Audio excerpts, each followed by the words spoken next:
महमूना जी हमारे साथ कॉल पर मौजूद है। अस्सलाम वालेकुम जी। अस्सलाम वालेकुम। वालेकुम सलाम जी महमूना जी। आप ठीक हैं? मैं अल्लाह का शुक्र ठीक, आप ठीक हैं? जी, कल दफा कॉल मिली आपको तो बहुत अच्छा है, मैं डेली आपको शो देखती हूँ। बहुत शुक्रिया। आवाज़ बढ़ा दें। महमूना जी क्या कहना चाहेंगी आप? क्योंकि मेरी भी शादी मेरी कजन से हुई थी ना, तो जी, फिर अगर 2 बच्चे मेरे ठीक है, और जो छोटे वाला बेटा है ना वो सुन नहीं सकता, बोल नहीं सकता। ये भी शायद कजन मैरिज की वजह से ये सब हुआ हो। आपने आपने वैसे डॉक्टर्स को दिखाया ही हो? आपने कहा आपका बेटा बोल नहीं सकता, सुन भी नहीं सकता। हाँ जी। अच्छा तो और बाकी मतलब हम 3 बहन की शादी ना एक ही घर में हुई है ना, जैसे उनके बच्चे सब ठीक है। अच्छा, हाँ जी। सिर्फ आपके बच्चे को प्रॉब्लम है? तभी वो सुन भी नहीं सकता, बोल भी नहीं सकता। अच्छा, आपने वैसे डॉक्टर्स को दिखाया और आपकी प्रेगनेंसी में आपको डॉक्टर्स ने कुछ कहा था, बताया था? नहीं, वो क्योंकि पहले दोनों बच्चे ठीक थे, बाद में पता चला ना उसका, जैसे पैदा हो गया उसके बाद में अगेन हमने ये फैसला किया है कि कजन मैरिज नहीं करनी चाहिए।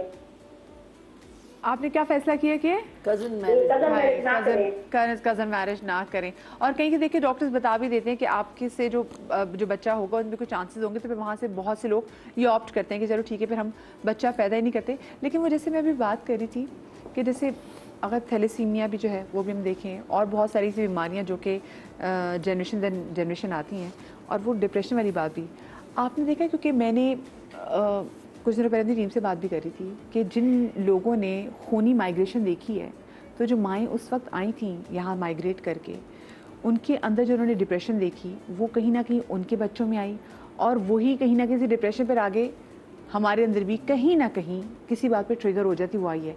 आपने ऐसा देखा है? ऐसा ऐसा है, मेरी फैमिली में भी है।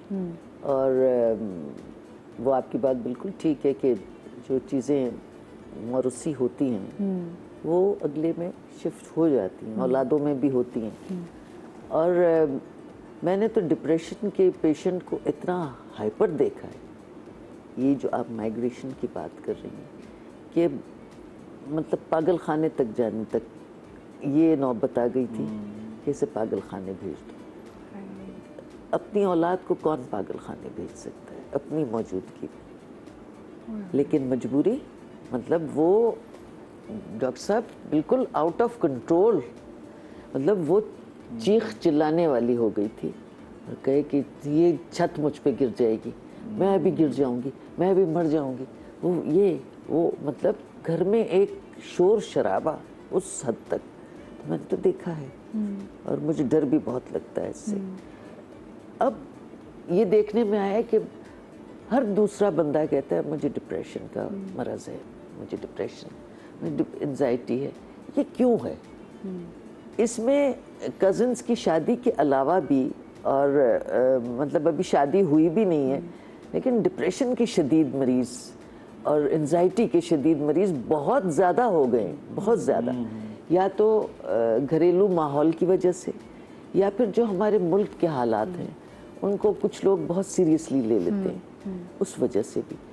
बेरोज़गारी, बच्चों का स्कूल न जाना, मतलब तंगदस्ती, ये चीज़ें भी आपको डिप्रेशन में ले जाती हैं। और गांव उसको तो छोड़ दें, खेती बाड़ियों को तो छोड़ दें, शहर में इस वक्त बेशुमार ऐसे मरीज़ हैं जो डिप्रेशन के, एंजाइटी के मरीज़ हैं। उनको हम क्या कहेंगे? हालात, किसी के पास रोज़गार नहीं है, औलाद का तस्वर तो बहुत बाद में आएगा, जो औलादें हो चुकी हैं उनको खिलाने को कुछ नहीं है। तो डिप्रेशन तो एक आम मतलब मरज़ हो गया है, ये डॉक्टर साहब बेहतर बता सकते हैं। डॉक्टर साहब ये कितना ये ट्रैवल करता आ रहा है हमारी आगे की जनरेशन्स में। जैसे मैं भी कहीं ना कहीं जैसी चीज़ में मुझे फील होता है कि अच्छा वो जो मेरी नानी ने और उनसे पहले जो देखा था, वो समहाउ वो जो कहते हैं ना, एक जब बच्ची पैदा होती है तो आगे से अपनी ग्रैंड डॉटर तक की भी ओवरीज लेके जो पैदा हो रही होती है। सो कहीं ना कहीं वो कहते हैं अच्छा भाई शायद ये भी एक रीज़न हो सकती है। जिस तरह शक्लें मिलती हैं, कहते हैं ना इसकी शबी दादा जैसी है, इसकी दादी जैसी है, तो अंदर का भी तो हालात ऐसे ही है ना। जिस तरह शक्लें मिल रही हैं, बाल मिल रहे हैं, इसी तरह अंदर की ब्लड मिल रहा है, अंदर की जीन मिल रही है, तो उन चीज़ों को आप कैरी करते हैं। रही बात डिप्रेशन की, आज जो माशरा हमारा है ना, बदकिस्मती से खुशी को पाना एक बहुत बड़ी जद्दोजहद बन गई है। मुश्किल हो गया। पहले खुशी फ्री फंड में हमारे घरों में होती थी, हम खुश रहते थे, हम कम पैसों में भी रह रहे होते थे। वो क्या वजूहात थी? उसकी बहुत सारी वजूहात थी, जिसमें सबसे बड़ा ये थी कि हम कंपैरिजन बहुत नहीं करते थे।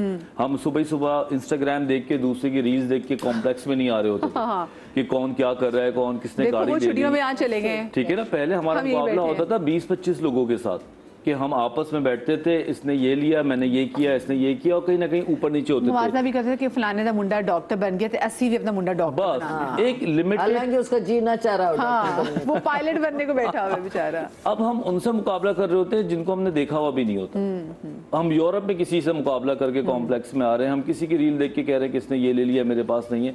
तो हमने पंगे खुद भी बहुत डाल दिए, ठीक है, जिसमें मोबाइल का काम इस्तेमाल सबसे बड़ी वजह बनता है एंजाइटी की, डिप्रेशन की। हम वो न्यूज़ देख रहे हैं जिसका हमारा कोई ताल्लुक भी नहीं है। हम पूरी दुनिया की न्यूज़ देख देख के अपने अंदर एड्रेनलिन जो केमिकल है उसको बढ़ा देते हैं। अब हम हालत जंग में खुद आ जाते हैं, फिर हम कहते हैं कि हमें डिप्रेशन है। हमें अपने दिमाग में सेंसर बोर्ड लगाने की जरूरत है कि हमने क्या नहीं करना और क्या करना है। लेकिन डॉक्टर साहब कुछ हालात भी मुल्क के ऐसे हैं, ये भी है, जिसमें आप चले जाते हैं। और कुछ लोग तारीफ इतना ऊपर कर लेते हैं। अब जैसे भी पिछले जो हालात थे, तो उसमें कुछ लोग, अब वो चीजें नॉर्मल होगी में, लेकिन वो मुसलसल जंग के वाले, मतलब कुछ लोग चाह रहे थे कि मजलिस छिड़ जाए।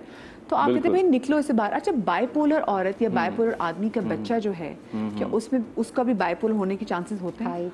बाइपोलर तो प्रॉपर मूड डिसऑर्डर है, जिसके अंदर अगर दोनों साइड पे हो गया तो बच्चे के तो बहुत चांसेस हैं। और 17 साल की उम्र में या तो वो मेनिया में या डिप्रेशन में आपको नजर आना शुरू हो जाएगा। और अगर एक को है फिर भी चांसेस हैं, क्योंकि मेरे पास बाइपोलर के जो पेशेंट्स आते हैं उनमें किसी एक को होता है। ये मौरूसी बीमारी अगर देखा जाए, बाइपोलर मौरूसी बीमारी, देखो इसे जेनेटिकली प्रॉब्लम तो है, लेकिन इसके साथ साथ इसमें एनवायरमेंटल फैक्टर बहुत बड़ा है कि जब एक बच्चा है जिसको जेनेटिकली बाइपोलर इनएक्टिव अच्छा, जिन लोगों को नहीं पता ना डॉक्टर साहब, उनको बाइपोलर का बता भी दे। बाइपोलर एक मूड डिसऑर्डर है जिसके अंदर आपका एक पोल होता है, या तो बहुत खुश रहते हैं, जरूरत से ज्यादा दीवाने हो जाते हैं, और कुछ अरसे के लिए आप इतना हाइपर रहते हैं, आपको बड़ी बड़ी सोचें आती हैं, आपको लगता है कि मैं दुनिया पे छा जाऊंगा, आप दरवेशी हो जाते हैं, आपके इल्हाम आने लगते हैं, आपको लगता है कि अल्लाह ताला का आपके साथ बहुत बड़ा कोई ताल्लुक है, और आप इतने ऊपर मूड में रहते हैं, बेतहासा पैसे भी खर्च करते हैं। अचानक कुछ अरसे के बाद आप डिप्रेशन में चले जाते हैं, और वो डिप्रेशन इतना डार्क होता है कि किसी कोने कमरे में बंद हो जाते हैं, सुसाइडल थॉट्स आते हैं आपको। फिर कुछ अरसे के बाद दोबारा बेहतर होते हैं। तो ये बाइपोलर ये है, खुशी और गम, और इसमें 2-3 महीने के गैप्स के साथ हो रहे होते हैं। जो रोजाना के मूड स्विंग्स हैं वो अलग है, हम उसको बाइपोलर कहने लगते हैं कि सुबह गम में थे या शाम को हम डिप्रेस हो गए।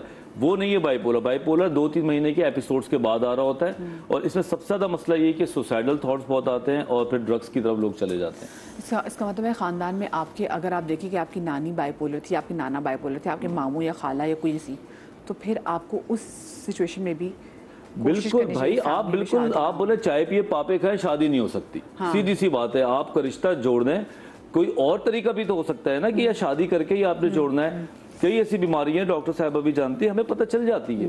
डिप्रेशन, बाइपोलर, डाउन सिंड्रोम, अभी बहरा होना बड़ा कॉमन है जेनेटिकली। अगर किसी में शादी हो रही है कजन में, उनमें बहरा गूंगा होना कॉमन है। तो ये 5 चीजें तो आप बैठ के प्यार से बात करें, बोले कि देखो आपके बच्चे में ये है, हमारे बच्चे में ये, हम शादी नहीं करते। और डॉक्टर साहब, जो आपने स्कैन्स के वाले से बात की थी कि नफ्सियाती हेल्थ को चेक करने के लिए जो स्कैन्स होने चाहिए, वो कौन से स्कैन्स हो सकते हैं, मतलब शादी से पहले? क्योंकि हम ब्लड टेस्ट की बात भी करें, और मैं आपसे और टेस्ट भी पूछूंगी कि जो लड़का लड़की की होनी चाहिए, नफ्सियाती तौर पे चेक करना है, तो कैसे? एक तो लोग बुरा भी मान जाएंगे कि जी पागल समझिए मेरे बच्चे को, मेरी बच्ची को। हाँ, देखो, अगर किसी एक, अब आप शादी करने ही जा रहे हैं तो आप दोनों खुल के बात कर रहे हैं ना, फैमिली बहुत बता दें कि मेरे बच्चे को एंजाइटी का मर्ज है, तो आप उसको डॉक्टर के साथ एक बार बिठा दें, वो हिस्ट्री लेगा, वो कुछ ऐसे टेस्ट करेगा, बैठ की बात की जाती है हमारी।